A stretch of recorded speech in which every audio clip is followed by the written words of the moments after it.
これは、母の墓前で億万長者と出会った、身寄りのない4人の姉妹の物語。億万長者が尋ねた一つの質問。その答えが、彼の心を涙で溶かすことになるなど、その時は誰も知る由もなかったのです。秋風が木漏れ日の丘霊園を吹き抜け、完璧に手入れされた敷地に落ち葉をカサカサと揺らしていた。田中謙信は、カシミヤのコートの襟を高く立て、静寂に包まれた墓石の列を縫うように進んでいった。磨き上げられたイタリア製の革靴が砂利道を踏みしめる音だけが、時折遠くで聞こえる山鳩の鳴き声とともに、辺りの静けさを破っていた。あれから10年、愛する娘の手を最後に握ってから、10年という歳月が流れた。生きるのではなく、ただ存在するだけの日々。空虚な10年だった。紅葉し始めた楓や黄金色に輝くイチョウの木々を背景に、大理石の墓石が気品高く、そしてどこか冷ややかに佇んでいた。そこには、田中か、享年16歳、最愛の娘、ここに眠ると刻まれている。謙信は、花が好きだった白いバラの花束を、冷たい石にそっと手向けた。彫られた文字を指でなぞるのは、毎月欠かさず行ってきた、彼だけの儀式だった。父さんだよ、感情でざらついた声で、彼は囁いた。52歳になった田中謙信は、誰もが認める成功した IT 企業のトップそのものだった。こめかみの黒髪には銀色の糸が混じり、長年の集中と決意がその目尻に細い線を刻んでいた。経済誌は最近、彼の会社の価値を1兆円と評価した。世界5カ国に邸宅を所有し、欲しいものは何でも手に入る。しかし、今、娘の墓前にひざまずく彼は、何者にも埋められない虚無感を抱えた。ただの父親に過ぎなかった。娘の墓の隣に自ら設置させた小さなベンチに腰を下ろし、いつものように一方的な対話を始めようとした。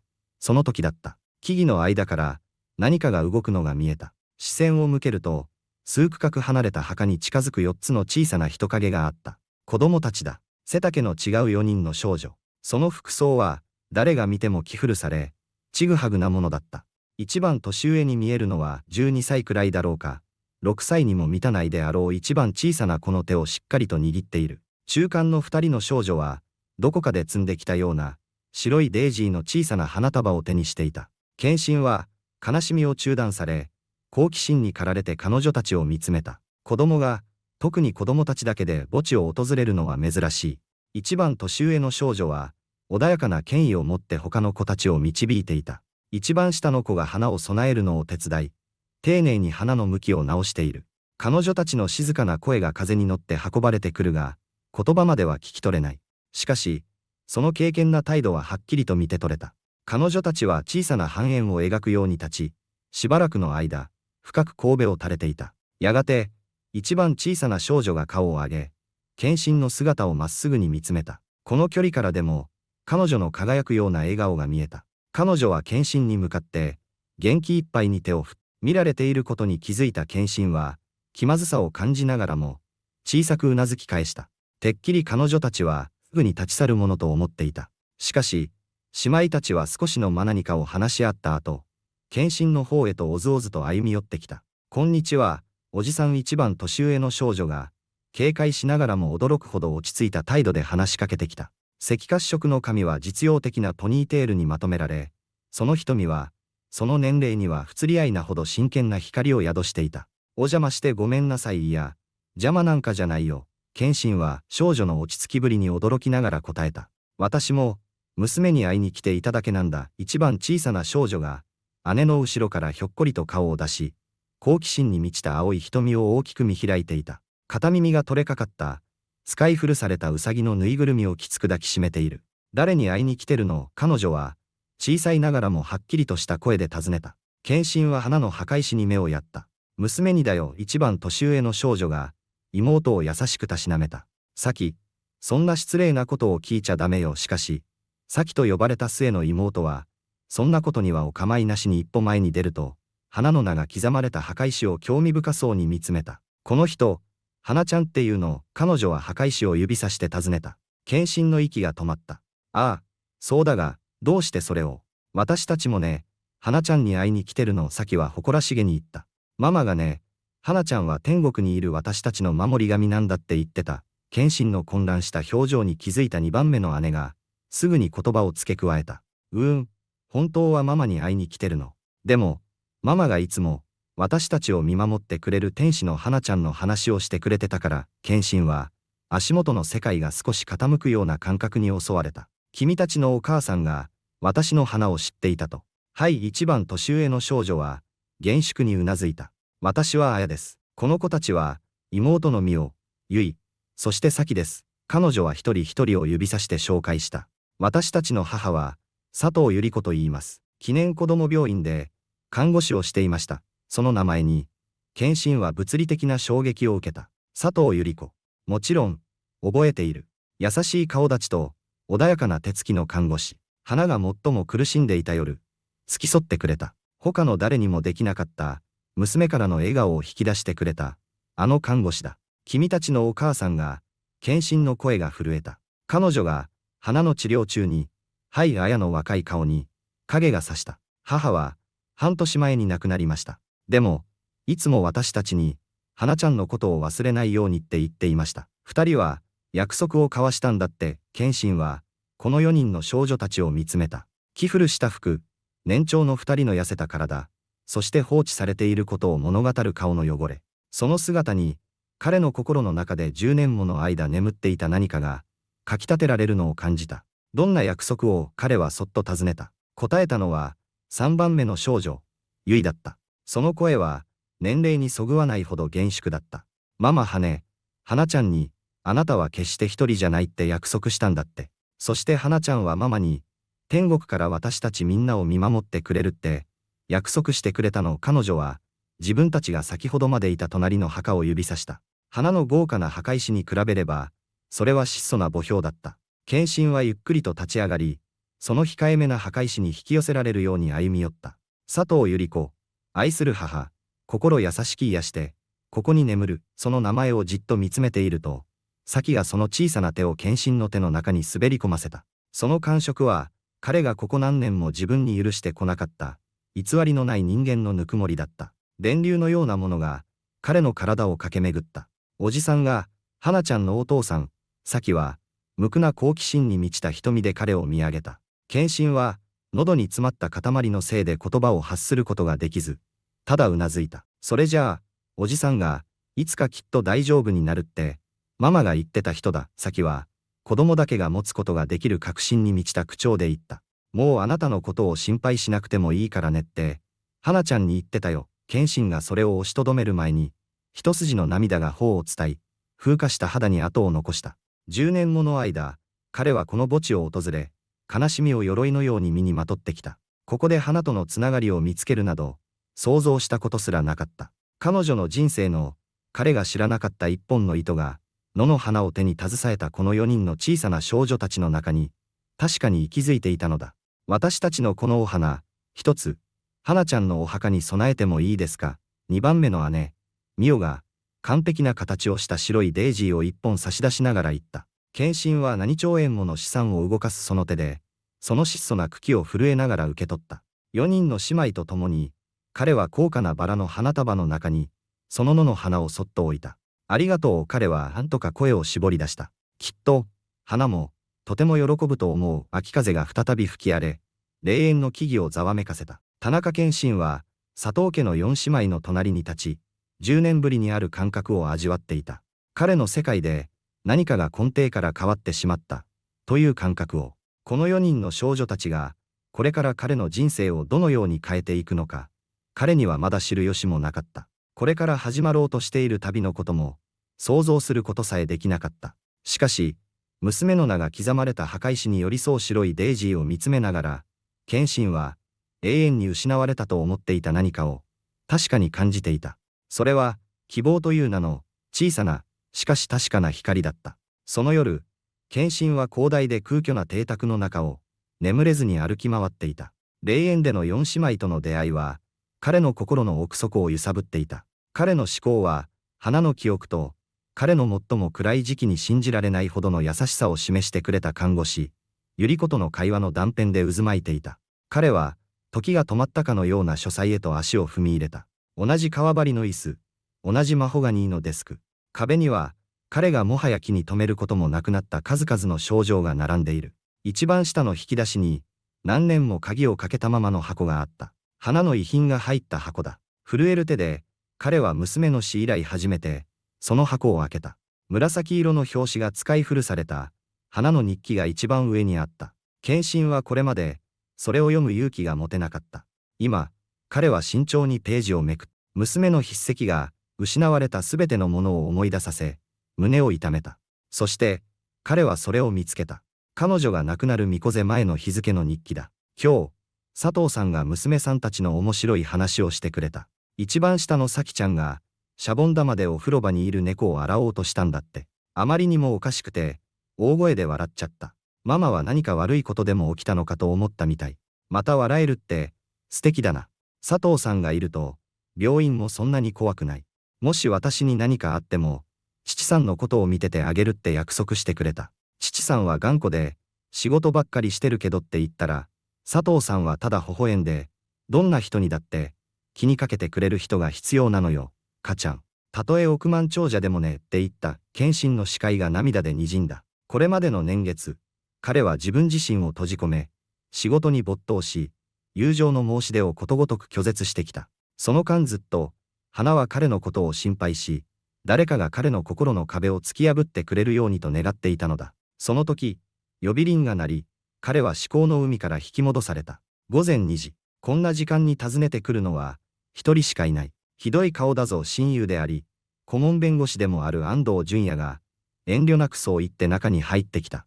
彼は、謙信がどんなに突き放そうとしても、定期的に様子を見に来てくれる唯一の人間だった。助けが必要なんだ。謙信は友人の言葉を無視して言った。今日、霊園で4人の女の子に会った。ミラー姉妹、いや、佐藤姉妹だ。母親は、花の看護師だった。方淳也は眉を上げた。何か問題でも。彼女たちは、まともな暮らしをしていないように見えた。あの子たちが無事かどうか、確かめたいんだ、謙信。お前は世界中の人間を救えるわけじゃない。世界中を救おうなんて思ってない。謙信の声は固かった。ただ、あの4人だけだ。つながりがあるんだ、淳也。花とのつながりが。それを、理解しなければならない。淳也は友人を注意深く見つめた。10年間、謙信が人生から後退し、慰めを拒絶し、人とのつながりを断つのを見てきた。彼が自分の会社以外のことに興味を示すのは、何年ぶりのことだろうか。分かった淳也はついに言った。明日の朝一番で、調査員に佐藤家のことを調べさせよう。淳也が帰った後、謙信は花の日記に戻り、夜通し読み続けた。日記の中には、何度も百合子が登場した。小さな贈り物を持ってきたり、面白い話をしたり、謙信が会議で動けない時に花のそばに座っていてくれたり、夜が明ける頃には、謙信の決意は固まっていた。彼は再び、あの少女たちに会いに行く。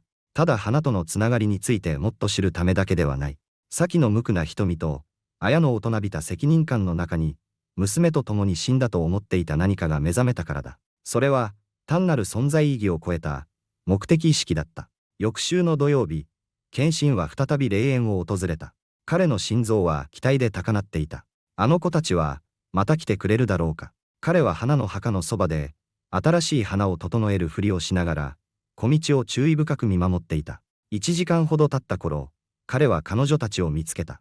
4つの小さな人影が、墓石の間を抜けてやってくる。今回は、前回見逃していた細部に気づいた。姉妹を導く綾の守るような立ち姿、美代の慎重な足取り、結の思慮深い表情、そして厳粛な場所であるにもかかわらず、スキップしている幼い咲の姿。また来てくれたんだね。謙信を見つけて、綾は驚いたように言った。彼女の赤褐色の髪は、同じように実用的なポニーテールに結ばれていたが、今日は前髪が目にかからないように、小さな髪留めがしてあった。ああ、謙信は、りげなく聞こえるように努めながら答えた。もう少し、君たちと話がしたくてね。少女たちは顔を見合わせた。それは、彼女たちの強い絆を物語る、無言のコミュニケーションだった。私たちは佐藤姉妹です。綾はついに、自己紹介の主導権を握った。私が綾、12歳です。これが美代で10歳、結が8歳、そして咲は先月6歳になりました。改めて、よろしく、謙信は言った。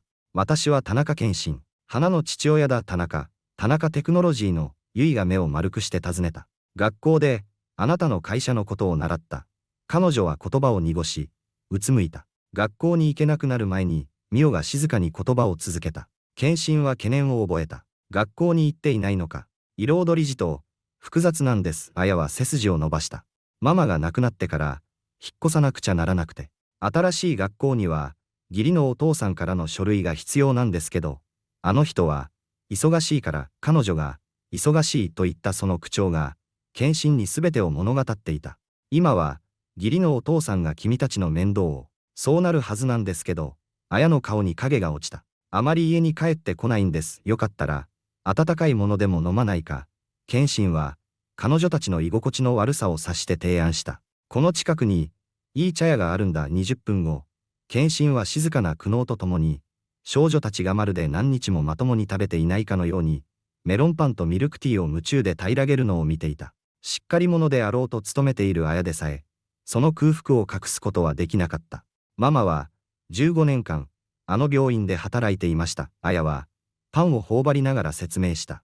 仕事が大好きで、特に子供たちと接するのが好きでした。いつも、花ちゃんの話をしてくれたわ。ゆいが付け加えた。どれだけ勇敢だったか、どんなに病気で辛い時でも、みんなを笑わせていたかって、ママが言ってた。チョコレートで口の周りを汚した先が、謙信を見上げた。花ちゃんは、ママが今まで会った中で一番強い人だって。だから、あんなに素敵な天使用なんだって、謙信の喉が詰まった。君たちのお母さんは、花に、そして私に、とても親切にしてくれた。私たちの住んでるところ、見てみたい。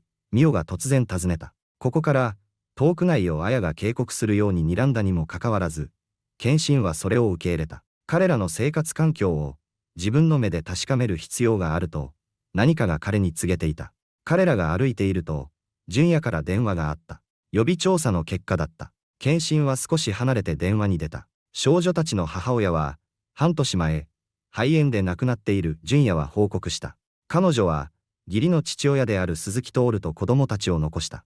彼には前科がある。ほとんどが窃盗だが、詐欺もいくつか、もう一つある。純也は続けた。百合子さんは亡くなる直前、親戚から遺産を相続している。5000万円近くあったはずだが、今はその形跡がない。引っ越さなければならなかったと、少女たちが言っていた。謙信はつぶやいた。話が合うな。純也は答えた。以前住んでいた家は、巫女背前に売却されている。電話を切りながら、謙信は待っていた4人の姉妹を新たな理解とともに見た。この子たちは、ただ花とつながっているだけではない。助けを必要としている。そして、もしかしたら、彼女たちを助けることで、彼はついに、何年も前に百合子が彼の娘にしてくれた約束を、果たすことができるのかもしれない。アパートは、彼らの目の前にそびえ立っていた。窓が板で打ち付けられ、壁が落書きで覆われた、崩れかけた5階建ての建物だった。謙信の高級セダンが、縁石に沿って駐車されると、その場違いな様子が際立った。綾は、首から下げた擦り切れた紐についた鍵を握りしめ、先導した。私たちは3階です。彼女は、手すりのない階段を上りながら説明した。階段にはカビと尿の匂いが充満しており、謙信は思わず口で呼吸した。彼女たちの部屋は、建物自体の荒廃とは対照的に、小さくはあるが、几帳面に掃除されていた。謙信は、秩序を保とうとする子供たちの必死の努力を認識した。部屋の隅にはマットレスが一つ置かれ、きちんと整えられた毛布がかけられていた。小さなテーブルには、学校の教科書といくつかのおもちゃが置かれている。ここで、みんなで寝ているのか、ベッドがないことに気づき、彼は尋ねた。みんなで。綾は淡々と答えた。その方が、暖かいから。キッチンは、ホットプレートとミニ冷蔵庫で構成されていた。冷蔵庫を開けると、牛乳が半分と、数枚の食パンしか入っていなかった。トールさんが、時々食べ物を持ってきてくれるのを彼の表情に気づいたミオが言った。思い出せば、だけどゆいが謙信の袖を引っ張った。ママの宝箱、見る。花ちゃんの写真も入ってるよ。その宝箱は、緩んだ床板の下に隠された、ボロボロの靴箱だった。中には、写真や手紙、そして小さな革表紙の日記が入っていた。謙信の手は、病院のベッドで、点滴やモニターにつながれているにもかかわらず微笑んでいる花の写真を見つけたとき、震えた。百合子が、その隣に座っている。ママは、花ちゃんに関するものは、何でも取っておいたの。綾は説明した。特別な人を忘れないことは、大事なことだからって、黄ばんだ封筒が、謙信の注意を引いた。中には、花の筆跡の手紙が入っていた。親愛なる百合子さんへ、一番必要としていた時に、私の友達でいてくれてありがとう。私がいなくなっても、父さんのことは心配しないでください。父さんは、自分が思っているよりも強い人だから。でも、もし、父さんが道に迷っているように見えたら、私が父さんに幸せになってほしいと願っていることを、思い出させてあげてください。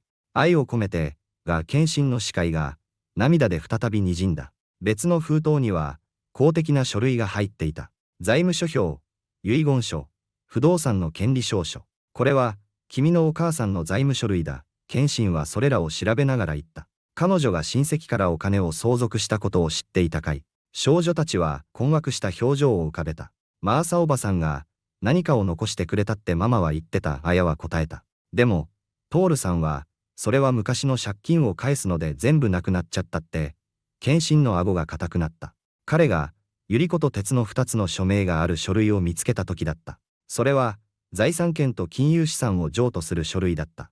素人の目から見ても、百合子の署名は偽造されたもののように見えた。鉄は、今どこに、彼は、声を何気なく保とうとしながら尋ねた。仕事、かな。綾は肩をすくめて言った。夜遅くまで帰ってこない。もしかしたら、明日かも。謙信は書類を調べ続けた。その時、サキが、色あせた写真アルバムをその小さな手に持って、彼の膝の上に登ってきた。これ、ママと私たちの写真。彼女は最初のページを開いていった。その対比は、胸が張り裂けるようだった。初期の写真は、健康で笑顔の百合子と、きちんとした服を着た子供たちが写る。愛情に満ちた家族の姿を見せていた。しかし、最近の写真は、百合子の健康状態の悪化と、少女たちのますますみすぼらしくなっていく様子を明らかにしていた。サキがページをめくるにつれて、謙信は結の苦しそうな呼吸と、時折咳込む様子に気づいた。ミオは不自然なほど痩せており、綾の手首は袖から鋭く突き出ていた。その瞬間、彼の決意は結晶化した。この子たちを、ここに置いておくことはできない。彼の携帯が振動した。純也からのテキストメッセージだった。身元調査完了。鈴木徹は詐欺で2度逮捕。現在保護観察中。至急連絡行。謙信が電話をかけるために席を外そうと準備した。その時、アパートのドアが、大きな音を立てて開け放たれた。一人の男が、戸口でよろめきながら立っていた。その充血した目が、予期せぬ訪問者を捉え、細められた。てめえは誰だ。鈴木徹が、アルコールの匂いをまとわりつかせながら、低い声で尋ねた。謙信はゆっくりと立ち上がり、少女たちと義父の間に身を置いた。私は田中謙信だ。彼は冷静に答えた。そして、この子たちのことについて、君と話す必要があると思う。田中謙信。その名前に、鈴木徹の充血した目が認識の色を浮かべて見開かれた。あの億万長者が、てめえ、人の家で何してやがる。謙信は内なる怒りを抑え、冷静な外面を保った。家族の友人として、少し様子を見に来ただけだ。鉄の視線が、謙信と怯える子供たちの間を計算高く行き来した。最初の驚きは、すぐにずる賢い表情にとって変わられる。綾は妹たちを自分の後ろにかばい、サキは姉の足にしがみついていた。4人全員の顔に、恐怖がありありと浮かんでいる。そいつはご親切にどうも。鉄は口汚く言いながら、心にもない笑みを浮かべようとしたが、その目は全く笑っていなかった。だが、こいつらは俺の責任下にある。俺の、次娘だ。書類だってちゃんとあるんだぜ。ああ。今日はいくつか興味深い書類を見させてもらったよ。謙信の声は、デセプティブに柔らかかった。百合子さんの署名が入った財務書類もな。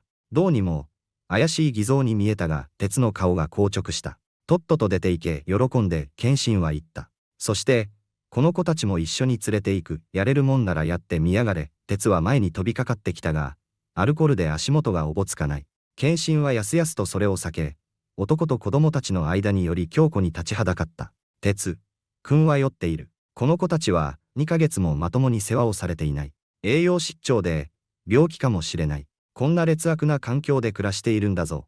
てめえに権利はねえ。鉄は吐き捨て、友好的な仮面は完全に剥がれ落ちていた。こいつらは、俺の金のなる木なんだ。その言葉が口から出た瞬間、徹自身も失言に気づいたようだった。謙信の表情が、石のように冷たくなった。今、何と言った。何でもねえよ。鉄は文字通り、そして比喩的にも後ずさった。つまり、俺がこいつらの面倒を見てるってことだ。児童手当は、俺の口座に振り込まれるんでな。ゆり子さんの遺産もか。謙信は追及した。売却された家も、5000万円という大金も、鉄の手がポケットに向かって動いた。謙信は身構えたが、武器の代わりに鉄が取り出したのは、古びたスマートフォンだった。警察を呼んでやる。不法侵入だ。それは素晴らしい考えだ。謙信は同意した。警察も、これらの財務書類や、この子たちの健康状態には、大いに興味を持つだろうな。鉄の指が、スマートフォンの画面上でためらった。その時、謙信の後ろで、先が咳き込み始めた。小さくか弱い体を震わせる、深く、ガラガラとした音の咳だった。全員の視線が、その咳が激しくなるにつれて、少女に向けられた。先の顔が、みるみるうちに赤く染まっていく。医者が必要だ。謙信は即座に子供のそばへ駆け寄った。彼女の額に手を当てると、燃えるように熱い。熱がある綾は、恐怖に顔をこわばらせた。1週間前からずっと咳をしてて、ママが残してくれた薬をあげてたんだけど、もうなくなっちゃったの。一瞬の判断で、謙信は先を腕の中に抱き上げた。この子を病院に連れて行く。君たちも、一緒に来るんだ。勝手なことを。鉄が何か言いかけたが、謙信はそれを遮った。警察を呼ぶがいい。危険な状態の子供を病院に連れて行く理由なら、喜んで説明してやろう。彼は、企業のライバルたちを震え上がらせてきた視線で鉄を射抜いた。それとも、今すぐそこをどくか。話は、君の酔いが覚めてからだ。鉄はたじろいだ。強欲よりも、自己保身が勝ったのだ。彼は悪態をつきながらも、後ろに下がった。謙信は先を抱きかかえ、妹たちがすぐ後についてくる中、急いで階段を降りた。少女の呼吸は苦しそうで、その小さな体は高熱を発していた。乗りなさい。彼は車のロックを解除していった。綾は一瞬だけ躊躇したが、すぐに妹たちが後部座席に乗り込むのを手伝った。どこへ行くの？美代が小さな声で尋ねた。まずは、先のために病院へ。謙信はエンジンをかけながら答えた。それから、安全な場所へ車が走り出すと、バックミラーに映る綾の瞳と視線があった。約束する。今日で、すべてを終わらせる。彼女の瞳に宿っていた恐怖は、謙信が今まで見たことのないものへと和らいでいた。それは、希望という名の、かすかな、しかし確かな輝きだった。謙信のペントハウスは、都心にそびえ立つ洗練されたガラスタワーの最上階3層を占めていた。床から天井までの窓からは息を飲むようなパノラマビューが広がり、ミニマルな家具と落ち着いた色調が、洗練された、しかしどこか無菌室のような雰囲気を醸し出していた。それは孤独な男のために設計された空間であり、ぬくもりや色彩、そして子供の気配など一切存在しない場所だった。つい先ほどまでは、王子が、空の上にある、結は、窓ガラスに鼻を押し付け、その息で完璧に磨かれた表面を曇らせながら囁いた。鉄のアパートから脱出して24時間後、咲が肺炎で入院している間、年上の三姉妹は、彼女たちの仮の聖域を探検していた。家というよりは、謙信は、不安と誇りが入り混じった奇妙な気持ちで少女たちの反応を見守りながら答えた。アパート、ペントハウスというものだ。私たちのアパート全部より大きいわ。美代は、冷たい大理石のキッチンカウンターに手を滑らせながら言った。常に警戒を怠らない綾は、まるで謙信がいつでも心変わりするのではないかと警戒するように、彼のそばを離れなかった。いつまで、ここにいられるの？彼女は単刀直入に尋ねた。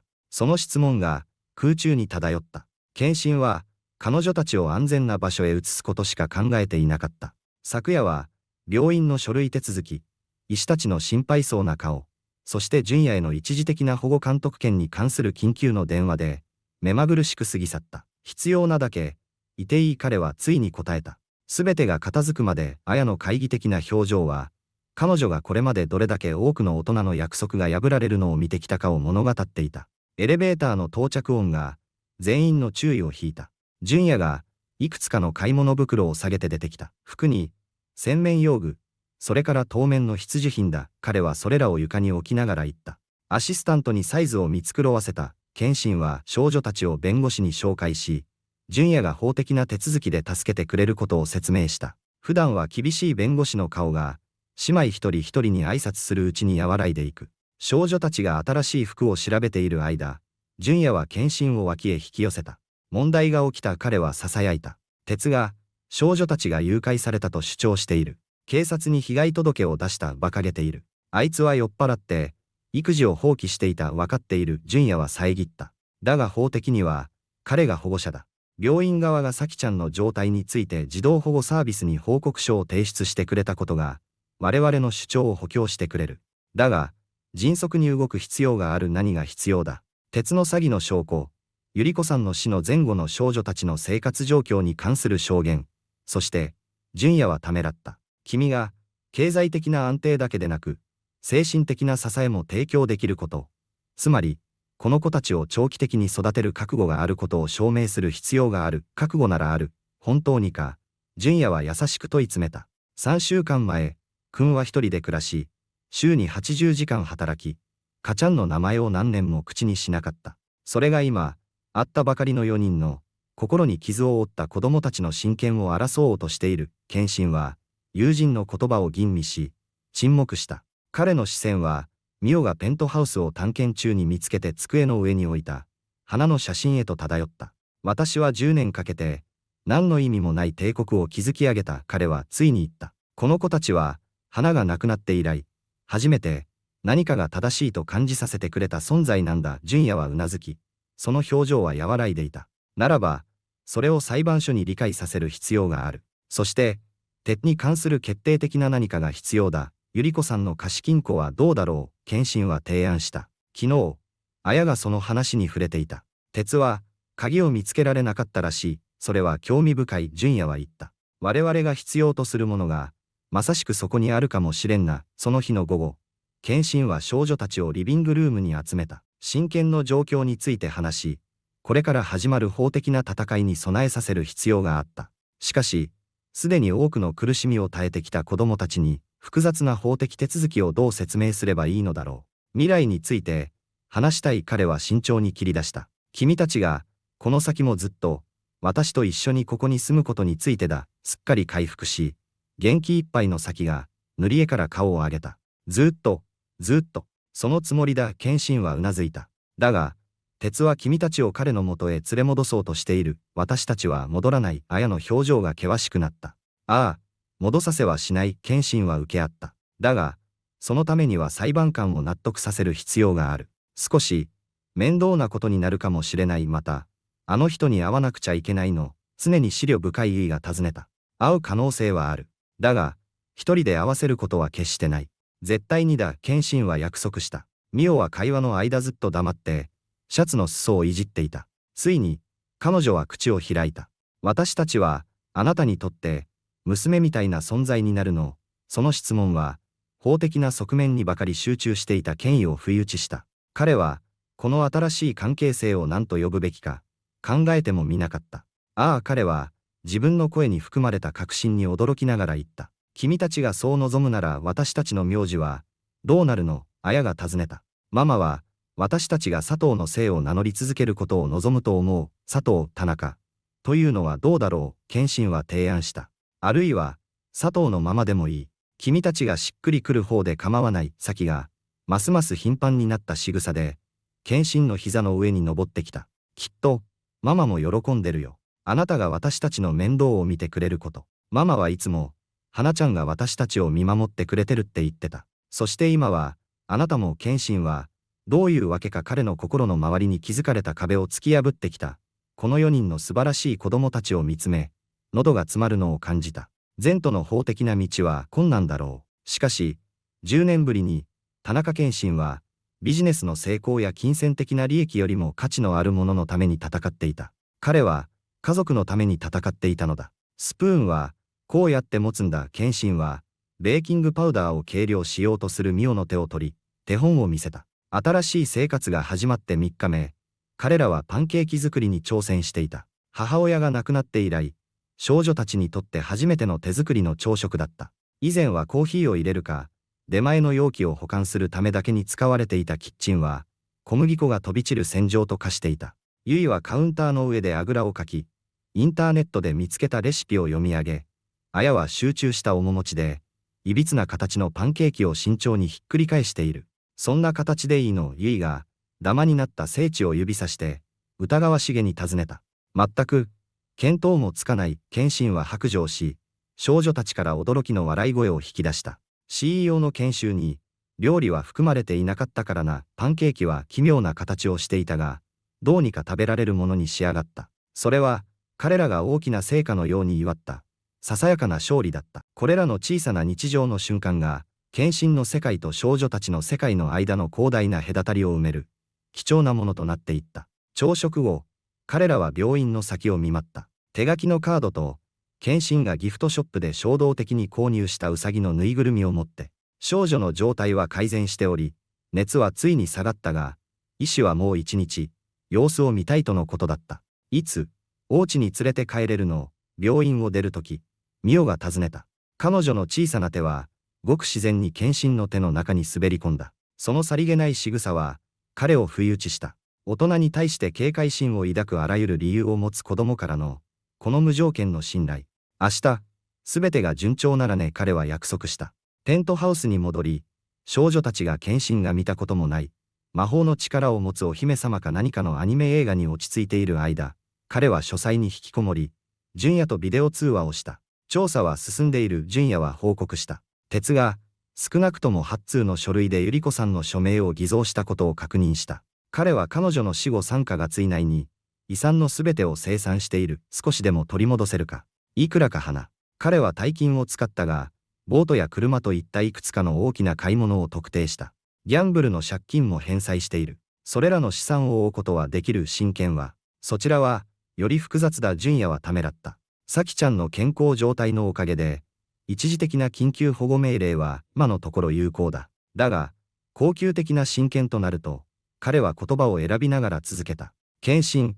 裁判所は通常、血縁者や子供たちと確立されたつながりを持つ者を優先する。花が、私のつながりだ。献身はきっぱりと言った。そして、百合子さんも、この子たちには、他に誰もいないんだ。まだ我々が突き止めていない親戚がいるかもしれない。それに、率直に言って、君のライフスタイルは、お世辞にも子供向けとは言えない。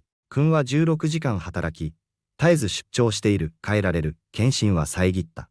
変えてみせる。小さな物音に、彼は振り向いた。綾が、読めない表情で戸口に立っていた。彼女は、どれだけ聞いていたのだろうか。ポップコーン、もっといるって。彼女は、慎重に平静を装った声で言った。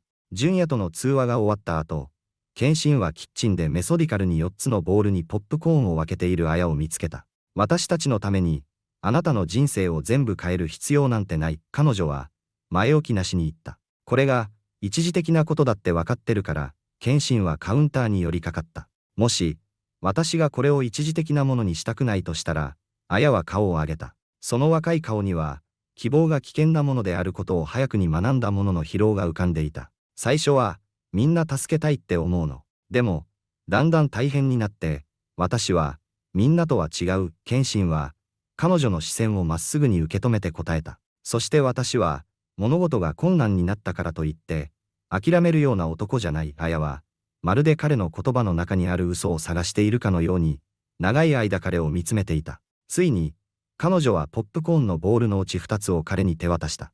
ゆいは、バター多めが好きなの。彼女はただそう言った。しかし、その言葉に添えられたかすかな微笑みは、献身がこれまでに成し遂げたどのビジネス取引よりも、意義深い勝利のように感じられた。その夜、寝る前に少女たちの様子を見に行くと、3人が共有の部屋で眠りこけているのを見つけた。ゆいの頭は綾の肩に乗り、ミオは姉のぬいぐるみの猫をプロテクティブに抱きしめて丸くなっていた。その光景は、献身の胸の奥深くにある何かをかきたてた。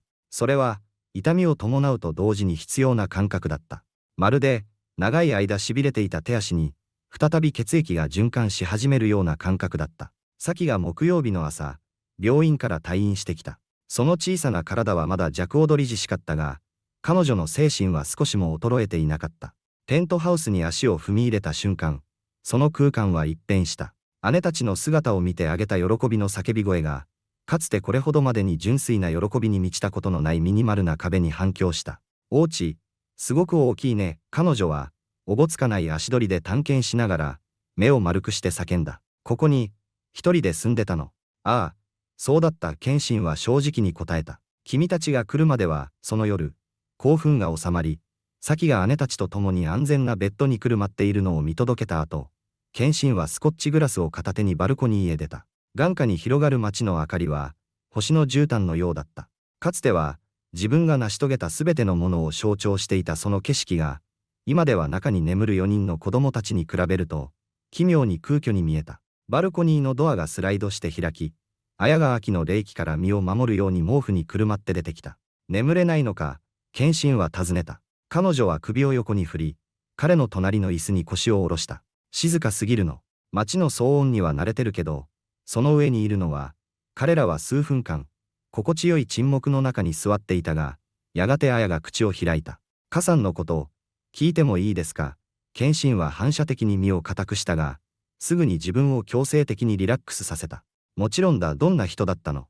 ママから話は聞いてたけど、彼女は、特別だった。謙信は、何年もその話題を避けてきた後で、言葉が驚くほどすんなりと出てくるのに気づきながら話し始めた。聡明で、頑固で、思いやりがあった。病気の時でさえ、自分のことよりも周りのみんなの気持ちを心配していたよ、ママが言ってた。一度も文句を言わなかったって、本当だよ。謙信はかすかに微笑んだ。文句を言うエネルギーがあるなら、生きるために使った方がいいって、よく言っていた。綾は膝を胸に抱き寄せた。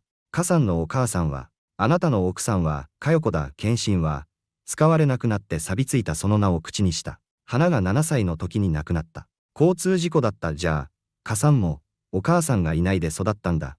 綾は静かに言った。その類似点が、予期せぬ力で謙信を打ちのめした。もっとも私は、佳代子が亡くなった後、いるべき時にそばにいてやれなかったが、仕事に没頭してしまった大人はそうするものよ。綾は、多くを見過ぎた子供の、疲れたような懸命さで言った。辛いことから、隠れるの。謙信は彼女の横顔を見つめた。こんなにも若いのに、なんと洞察力に富んでいることか。君のお母さんは、長く患っていたのか。綾の指が、毛布をきつく握りしめた。去年の冬から咳をし始めたの。ただの風邪だって言ってたけど、どんどん悪くなって、仕事ができなくなってからは、お医者さんにかかるお金もなかった。病院に行った時には、彼女の声が、わずかに震えた。すまなかった。謙信は言った。その言葉の不十分さが、夜の空気の中に漂った。結果現れたのは、お葬式の2日後だった。綾は、固い口調で続けた。自分が私たちの法的な保護者だって。ママが彼と結婚したのは私が9歳の時だけど、会ったのはそれまでに2回だけ。数ヶ月で出て行ったわ。ママは、私たちの名字さえ変えなかった。お母さんは、何かメッセージを、動画とか、手紙とか。綾は首を横に振っ、思い出の箱だけ。それと、何があっても、みんなを一緒にいさせてって、私に約束させたの。彼女の声が小さくなった。頑張ったんだけど、でも、全部からは、守ってあげられなかった。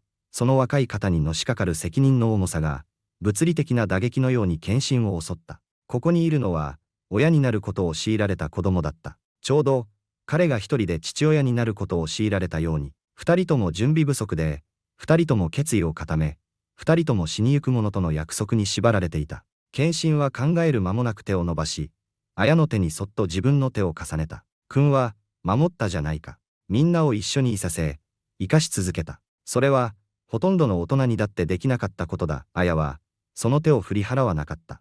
ガラスのバルコニーのドアのかすかな反射に、一筋の涙が彼女の方を伝うのが見えた。ママに、会いたい。彼女は囁いた。わかるよ。謙信は優しく答えた。私も、今でも毎日、花に会いたい。彼らは静かな暗闇の中、共に座っていた。並行した喪失によって結ばれた二つの魂。テントハウスの中では、三人の少女たちが、何ヶ月ぶりかに、安らかな眠りについていた。数週間が過ぎた。謙信のペントハウスに佐藤姉妹が移り住んでから始まった緊急の解決策は、家庭と呼べるようなものへと進化していた。冷蔵庫は今やカラフルな絵で飾られ、クッションは常に所定の位置になく、かつては静寂に包まれていた部屋に、子供たちの笑い声が頻繁に響き渡るようになった。今日、謙信は書斎で、山積みの法的書類に囲まれていた。彼の向かいでは、純也が来たる真剣審問のための戦略を再確認していた。良いニュースは、純也はメガネをかけ直しながら言った。児童保護サービスの調査で、少女たちが鉄の監督下で育児放棄されていたことが明確になったことだ。咲ちゃんの医療記録だけでも、致命的な証拠になる。悪いニュースは、謙信は身構えて尋ねた。結果反撃に出ている。君が実質的に子供たちを誘拐し、富と影響力を使って彼女たちを盗もうとしていると主張している。彼は自分を、悲劇に打ちひしがれた、嘆き悲しむ系譜として描こうとしている、馬鹿げているが、効果的かもしれん。純也は警告した。裁判所は、裕福な独身男性が突然4人の幼い少女の親権を欲しがることに対して、当然ながら疑いの目を向ける静かなノックが、彼らの会話を遮った。綾が、クッキーの乗ったトレイを手に、戸口に立っていた。ゆいとみおが作ったのを彼女は説明した。画材をありがとうって。クッキーはいびつで少し焦げていたが、謙信は心からの感謝を込めてそれを受け取った。綾が去った後、彼は純也に向き直った。この裁判に勝つには、何が必要だ。純也は、机の上にいくつかの書類を広げた。第一に、鉄の詐欺に関する具体的な証拠。第二に、百合子さんの死の前後の少女たちの幸福度に関する証言。そして第三に、彼はためらった。君が、経済的な安定だけでなく、精神的な支えも提供できること。つまり、これらの子供たちを長期的に育てる覚悟があることを証明する必要がある。覚悟ならある。本当にか。純也は優しく問い詰めた。3週間前、君は一人で暮らし、週に80時間働き、母ちゃんの名前を何年も口にしなかった。それが今、会ったばかりの4人の、心に傷を負った子供たちのために、即席の父親になろうとしている。謙信は黙り込み、友人の言葉を考えた。彼の視線は、今や彼の机の上に置かれている花の写真へと漂った。テントハウスを探検していたミオが見つけて、そこに置いたものだ。私は10年かけて、何の意味もない帝国を築き上げた。彼はついに言った。この子たちは、花がなくなって以来、初めて、何かが正しいと感じさせてくれた存在なんだならば、それを裁判所に理解させる必要がある。純也はうなずき、その表情は和らいでいた。そして、鉄に関する決定的な何かが必要だ。百合子さんの貸金庫はどうだろう。綾が昨日その話に触れていた。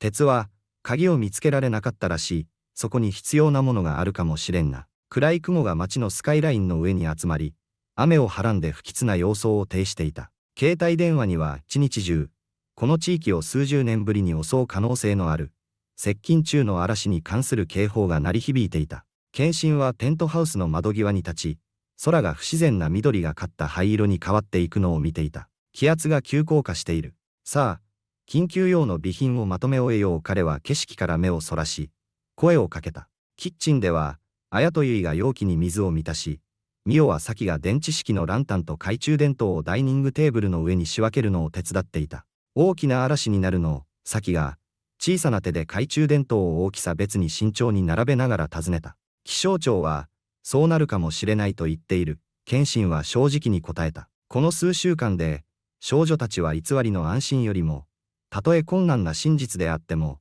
それを受け入れる方が良い反応を示すことを彼は学んでいた。雷は嫌い。ミオは、謙信が窓にテープを貼るのを手伝いながら、静かに認めた。彼らのいる高さでは不必要な予防策だったが、それは少女たちを安心させた。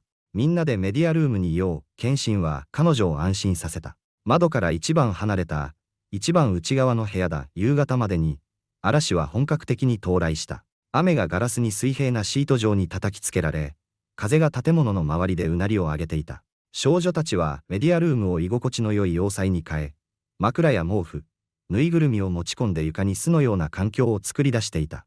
2本目の映画の途中で、照明がちらつき、そして完全に消えた。バックアップジェネレーターが数秒後に作動したが、非常灯と必須システムに電力を供給するのに十分なだけだった。みんな、大丈夫か。謙信は、準備していたランタンの一つをつけて尋ねた。4つの小さな声が肯定的に答えたが、その声には緊張が聞き取れた。外では、建物が震えるほどの力で雷が鳴り響いた。サキが謙信の膝に這い上がり、ぬいぐるみのウサギをきつく抱きしめた。お話しして。彼女は、小さいながらも決意のこもった声で頼んだ。楽しいお話。謙信は少し考え、そして花の6歳の誕生日パーティーについて語り始めた。お姫様がテーマの祝賀会で、お城のケーキと本物のポニーがいた。少女たちは熱心に耳を傾け、詳細について質問し、花がドレスの一部をポニーに食べられた時の反応に笑った。謙信が、長い間閉じ込めていた思い出を分かち合ううちに、彼は自分の中で何かが根本的に変わったことに気づいた。痛みはまだそこにあったが、もはや思い出を支配してはいなかった。彼は今、悲しみだけでなく、喜びとともに花について語ることができた。特に激しい突風が建物に叩きつけられ、遠くで何かが砕ける音がした。サキは剣心の腕の中でさらに深く身をうずめ、すすり泣いた。その時、非常灯がちらつき、消えた。バックアップジェネレーターが故障したのだ。突然の暗闇の中で、剣心は少女たちが安心を求めて身を寄せてくるのを感じた。彼はすぐにいくつかのランタンを点灯させ、暗闇の中に暖かい光のプールを作った。嵐で発電機が損傷したんだろう。彼は声を落ち着かせようと努めながら説明した。大丈夫。ランタンはたくさんあるし、彼は言葉を途切れさせた。ユイが咳き込み始めたのだ。それは、ほんの数週間前の先の病気をあまりにも思い出させる、深く、ゼーゼーという音の咳だった。咳は続き、ますます苦しそうになっていく。ユイ、どうしたの？綾の声が、心配で鋭くなった。息が、うまくできないユイは咳の合間にあえいだ。剣心は、心臓が早金を打ちながら、彼女のそばへ素早く移動した。ユイ、喘息持ちなのか？少女は、まだ息苦しそうにしながらうなずいた。吸入器が、カバンの中に綾はすでに入り口に向かって駆け出していた。取ってくる。剣心はユイを支え、できるだけゆっくりと制御された呼吸をするように指導した。ミオとサキは、大きく怯えた目で見守っていた。綾が数秒後に戻ってきた。その顔にはパニックがありありと浮かんでいた。どこにも見つからないの？最後に使ったのはいつだ？剣心は、選択肢を頭の中で巡らせながら、冷静さを保とうとユイに尋ねた。昨日、彼女はあえいだ。状況は急速に悪化していた。ユイの唇は青みがかり、呼吸はますます浅くなっていた。吸入器を見つけるか、彼女を救急搬送する必要がある。綾は洗面所を、ミオはキッチンを探してくれ。私は寝室を確認する。先を不安そうに従わせながら、剣心は少女たちの寝室、そして自分の寝室を探した。吸入器はない。外の嵐は激しさを増し、雨が窓に猛烈に叩きつけていた。この状況でユイを病院に連れて行こうとすることは恐ろしかったが、ますます必要に迫られていた。彼らがメディアルームに再集結したが、結果は同じだった。吸入器は見つからない。ユイは今や壁に重くもたれかかり、呼吸は浅く速い。病院に連れて行くしかない。剣心は決断し、嵐の中での最短ルートを頭の中で計算していた。その時、ペントハウスの固定電話、剣心が携帯電話の時代にほとんど存在を忘れていた設備が鳴り始めた。彼はすぐに電話に出た。建物の管理者からの発電機に関する知らせかもしれないと期待して。しかし、電話の向こうから聞こえてきたのは、ゾッとするほど聞き覚えのある声だった。俺の娘たちを囲ってるそうだな。鉄が、嵐による雑音混じりの回線越しに、ろれつの回らない声で言った。そして、明日、あの貸金庫に行くことも知ってる。お前は自分が賢いと思ってるだろうが、銀行には俺のダチがいるんでな。全部お見通しなんだよ。剣心の血の気が引いた。鉄、今はそんな時じゃない。ユイが深刻な喘息発作を起こしている。医療処置が必要なんだ。一瞬の間があった後、甲高い笑い声が聞こえた。ユイ坊はいつも病弱だったからな。彼女の吸入器なら、多分俺のアパートにあるぜ。先週見つけて、返し忘れてた。その何気ない残酷な言葉が、物理的な打撃のように剣心を襲った。お前、わざと彼女の薬を、忠告のつもりだ。鉄はうなった。あいつらは俺のガキだ。田中。俺の、金のなる木だ。俺の門を取り返しに来たぜ。電話は切れ、剣心は衝撃と激怒の中で受話器を見つめていた。彼が少女たちの方を振り返ると、綾がすべての言葉を聞いていたことが分かった。彼女の若い顔は、恐怖の仮面のようだった。彼が、ここに来る、彼女が囁いた。剣心が答える前に、新たな音が嵐の混沌を切り裂いた。誰かが非常用オーバーライドを作動させたことを示す、エレベーターの警報音だった。鉄はただ脅しただけではなかった。彼はすでに、この建物の中にいた。ドアに鍵をかけろ。剣心は即座に危機モードに切り替わり、命令した。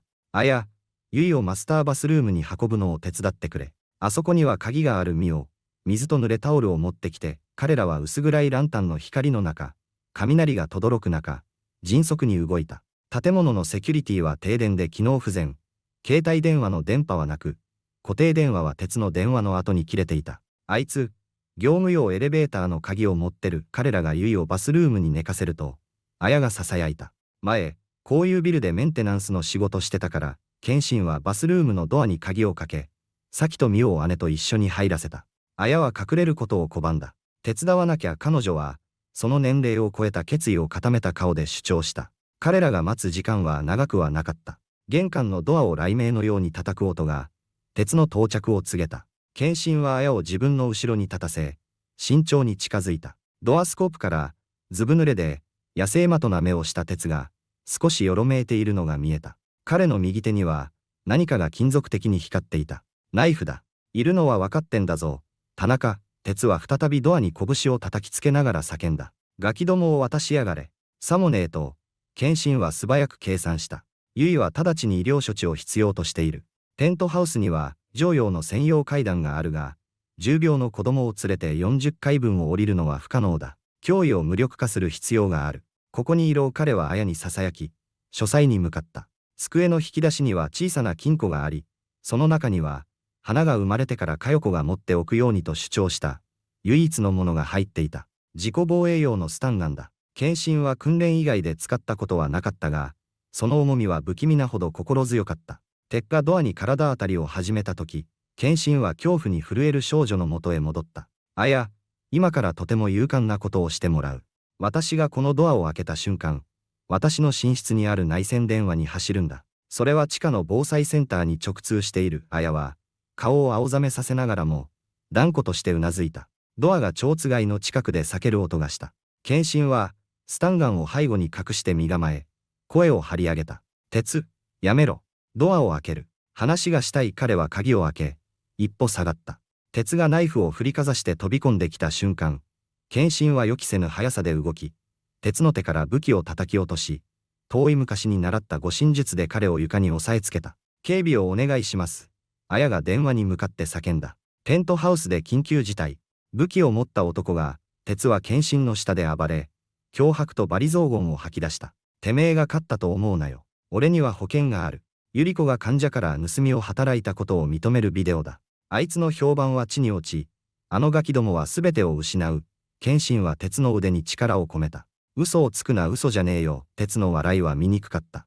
貸金庫に、あいつの自白がある。明日、全部公になるぜ。てめえが俺に金を払わねえ限りな。何の自白だ。謙信が問い詰めたが、鉄は気絶していた。アルコールと興奮の組み合わせが、ついに彼を打ち負かしたのだ。数分以内に、警備員が到着した。嵐は、彼らが非常階段を使える程度には収まっていた。救急隊員が結の手当てをし、警察が鉄を確保する間、謙信は怯える少女たちをきつく抱きしめた。もう、終わった。彼は約束した。そして明日、真実を見つけに行こう。貸金庫に、自白などなかった。その代わり、翌朝、謙信と純也が見つけたのは、全く異なる物語を語る、注意深く整理された書類だった。鉄が百合子の署名を偽造していることを認めるビデオ録画、不審な送金を示す銀行取引明細書、そして最も決定的な証拠として、鉄が百合子の遺産で完璧な詐欺を仕組んだと自慢している録音された会話。これで、すべてだ。純也は証拠を見ながら言った。昨夜の鉄は、はったりをかましていただけだ。これらの録音は、彼を長期間、刑務所に送ることになるだろう。しかし、そこにあったのは法的な証拠だけではなかった。百合子が保存していた箱には、4つの封印された封筒も入っていた。それぞれの娘に宛てられた手紙と形見の品。そして、子供たちの遺産の中に寄り添うように、5番目の封筒があった。ただ、家産の弟様へとだけ記されていた。謙信の手は、それを開けるとき、震えた。田中様、百合子は書いていた。もしあなたがこれを読んでいるのなら、私はもうこの世にはおらず、どういうわけか、私の娘たちがあなたのもとへたどり着いたのでしょう。家産は私に、あなたのことを見守るようにと約束させてくれましたが、運命は別の計画を持っていたようです。その代わりに、あなたが私の娘たちを見守ってくださることを願っています。家産は、その勇気と優しさで、私の人生を変えてくれました。彼女はよくあなたのことを話していました。彼女がいなくなった後、あなたが自分を見失ってしまうのではないかと、心配していました。もしかしたら、私の子供たちを見つけることで、あなたは再び、ご自身を見つけられたのかもしれません。どうか、私の娘たちに、計り知れないほど愛していると伝えてください。そして、どうか知ってください。家産は、どこにいても、あなたのことを誇りに思っていることを、感謝を込めて、佐藤百合子。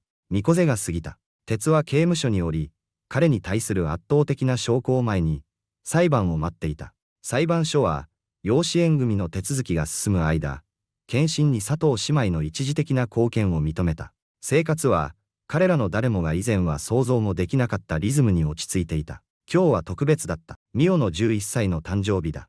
かつてはミニマリズムの記念碑だったペントハウスは、変貌を遂げていた。天井からはカラフルなリボンが吊るされ、隅には風船が集まり、ユイが芸術的才能を発揮して作った手作りの、ミオちゃん、お誕生日おめでとうの横断幕が、リビングルームの壁を飾っていた。これは、やりすぎじゃないか、謙信は、飾り付けの最後の仕上げをしながら、綾に尋ねた。彼の役員会議は、パーティーのために日程変更された。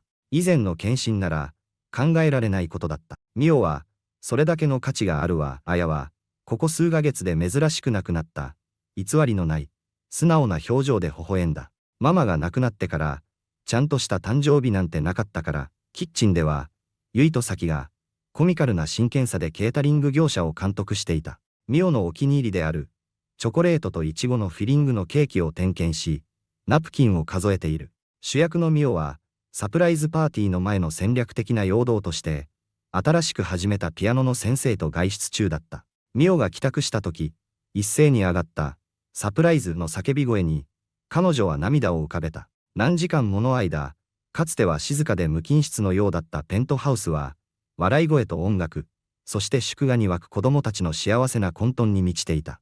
ケーキの後、謙信はミオを書斎に案内した。君に、特別なものがあるんだ。隅には、黒炭の表面が輝く、ベビーグランドピアノが置かれていた。これ、私のミオは、畏敬の念を抱いてそれに近づきながら囁いた。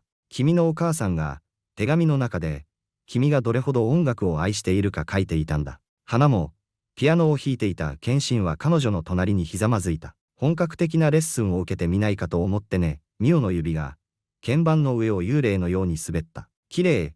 もう一つある。謙信は、彼女に宝石箱を手渡した。中には、二つのチャームがついた繊細な銀のネックレスが入っていた。音符と、小さなハート。ハートには、文字が彫ってある。彼は、彼女がそれを調べている間に説明した。ミオは、小さな文字に目を凝らした。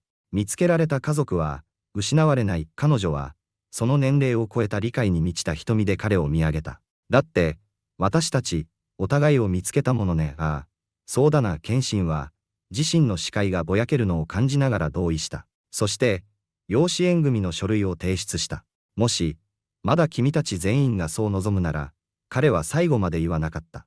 ミオが、ネックレスを手にきつく握りしめ、彼の首に腕を回した。ありがとう、お父さん。彼女は、彼の肩に顔をうずめて囁いた。少女たちの誰かが、初めて彼をそう呼んだ瞬間だった。それから1年、あの運命の日、野の花を持った4人の少女たちが田中謙信の人生を永遠に変えた霊園での出会いから、ちょうど1年が経った。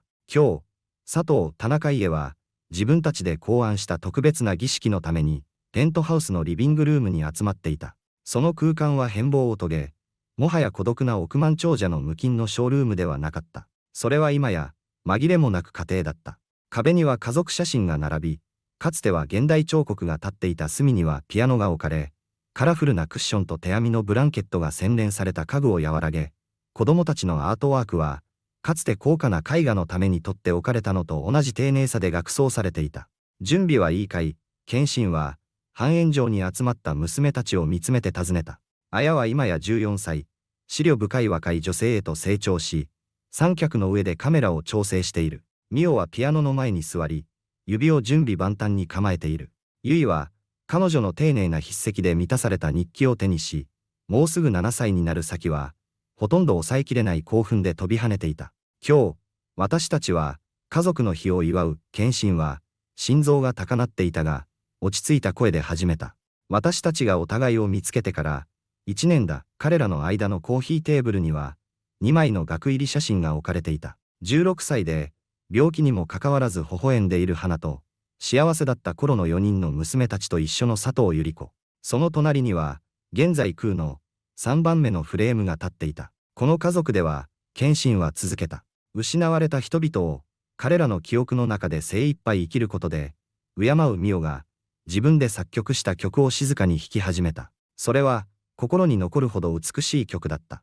ゆいが日記を開き、旅人を導く星についての詩を読んだ。さきは、写真の前に自家製の紙の花を置いた。常に守護者であり、今や家族の歴史家である綾が、最後に前に進み出た。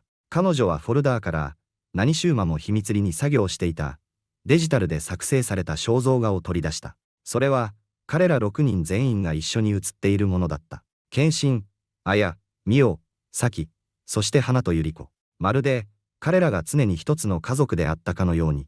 だって、彼女たちはまだ、私たちと一緒にいるから、綾は、空のフレームにその肖像画をはめ込みながら説明した。そして、これからもずっと謙信は、そのありえない家族の肖像画を見つめ、涙がこみ上げてくるのを感じた。過去と現在が、一つの美しい全体へと融合していた。娘たちは、一人ずつ順番に話し、過去1年間の思い出と、未来への希望を分かち合った。昔は、家族って、生まれた時から決まってるものだと思ってた。綾は、感情がこもっているにもかかわらず、力強い声で言った。